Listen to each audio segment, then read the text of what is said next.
નમસ્કાર મિત્રો, જય હિન્દ। હું છું ડીને ચૌધરી। ફરી એકવાર આપ સર્વેનું સ્વાગત છે આપ સૌની સહિયારી યુટ્યુબ ચેનલ ડીઆર ગુજરાતીમાં। તો મિત્રો, આ વિડીયોની અંદર આપણે ખાસ વાત કરીશું પ્રવાસી શિક્ષકોની ભરતી બાબતેની એક ખાસ આજે અપડેટ આવી છે, જેની અંદર શાળા પ્રવેશ ઉત્સવની અંદર બાળકોને પ્રવેશ પરંતુ ભણાવશે કોણ? કારણ કે અનેક ગ્રાન્ટેડ સ્કૂલોની અંદર પૂરતા શિક્ષકો નથી। પ્રવાસી શિક્ષકો આપવા માટેની માગણી કરવામાં આવી છે, જ્યારે 31 મે રાજ્યની અંદર 800 થી વધુ જે ગ્રાન્ટેડ શિક્ષકો અને આચાર્ય નિવૃત્ત થયા છે। કાયમી શિક્ષકોની ભરતી હજુ સુધી પૂર્ણ થઈ નથી, એને ટાઈમ લાગશે।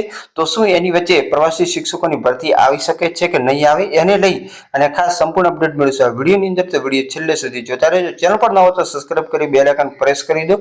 સાથે સાથે કાયમી શિક્ષકોની ભરતીને લગતી અપડેટ મેળવવા માટે આપણે ટેલિગ્રામ અને વોટ્સઅપ જોઈન ના કર્યું તો લિંક નીચે ડિસ્ક્રિપ્શન બોક્સમાં આપેલી છે, ત્યાં જઈ અને જોઈન કરી લો। તો ચાલો વિડીયો શરૂ કરીએ। મિત્રો, ખાસ જે અપડેટ છે 4/6/2025 ના રોજ આવેલ અપડેટ છે। સરકાર દ્વારા આ વર્ષે શાળાની અંદર પ્રવેશ ઉત્સવમાં માધ્યમિક ડ્રોપ આઉટ ઘટાડવા અને વધુમાં વધુ વિદ્યાર્થીઓને પ્રવેશ થાય એના માટે પ્રયત્ન કરવામાં આવ્યો છે, પરંતુ બીજી બાજુ હાલ જે પ્રાથમિકથી માંડી માધ્યમિક, ઉચ્ચતર માધ્યમિક, સરકારી તેમજ ગ્રાન્ટેડ સ્કૂલોની અંદર મોટા પાયે શિક્ષકો અને આચાર્યની ઘટ છે। સરકાર દ્વારા પ્રાથમિકથી માંડી ઉચ્ચતર માધ્યમિકમાં કાયમી શિક્ષકો અને આચાર્યની ભરતી માટેની પ્રક્રિયા શરૂ કરી છે, પરંતુ હજી સુધી એ પ્રક્રિયા પૂરી નથી થઈ। બીજી બાજુ 31 મે ગ્રાન્ટેડ સરકારી માધ્યમિક, ઉચ્ચતર માધ્યમિક શાળાઓની અંદર 800 થી વધુ શિક્ષક અને આચાર્ય નિવૃત્ત થયા છે, જેથી મોટા પાયે જે ઘટ પડી છે અને આ વૈકલ્પિક ધોરણે જ્ઞાન સહાયકો અથવા તો પ્રવાસી શિક્ષકો આપવા માટે માંગણા કરવામાં આવી છે।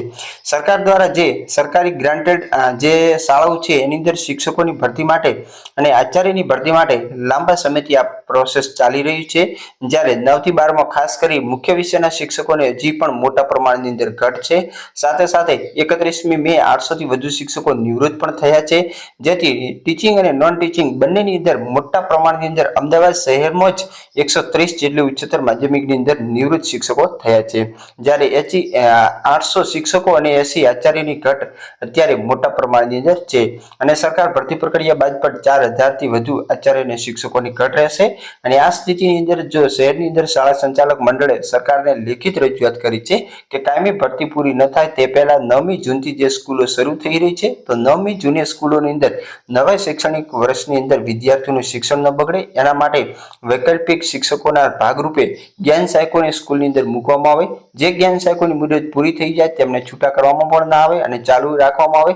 સાથે સાથે જિલ્લા કક્ષાએ કેમ્પ કરી જ્ઞાન સહાયકોને તાત્કાલિક સ્કૂલો ફાળવવામાં આવે। જો જ્ઞાન સહાયકો ન આપી શકાય તો પ્રવાસી શિક્ષકોની ભરતી કરવામાં આવે એવું ખાસ મિત્રો જણાવ્યું છે। દરેક ડીઓએ જ્ઞાન સહાયક અને પ્રવાસી શિક્ષકોની કામગીરી સોંપવામાં આવે, એટલે કે પહેલા મિત્રો કાયમી ભરતી જો પૂરી નહીં થાય તો જ્ઞાન સહાયક ફાળવવામાં આવશે, અને જ્ઞાન સહાયક પણ ન મળે તો જ મિત્રો પ્રવાસી શિક્ષકોની ભરતી કરવામાં આવશે। બાકી મિત્રો, પ્રવાસી શિક્ષકોની જે ભરતીની યોજના ઘણા સમય પહેલા બંધ થઈ ગઈ છે, એના પછી કોઈ પણ પ્રકારની ભરતી કરવામાં આવી નથી। આ તો મિત્રો ખાસ કે જો જ્ઞાન સહાયક ન મળે અને એના પછી પણ મોટા પ્રમાણની અંદર ઘટ રહેશે તો મિત્રો કદાચ પ્રવાસી શિક્ષકોને કામગીરી આપી શકે છે। તો બસ આવી જ અપડેટ તમને આપણી ચેનલમાં મળતી રહેશે। ફરી મળીશું નવી વિડીયો સાથે નવા વિડીયોમાં। ત્યાં સુધી જય હિન્દ, જય Bharat. Thanks for watching and subscribe my YouTube channel DR Gujarati for more update. Thank you.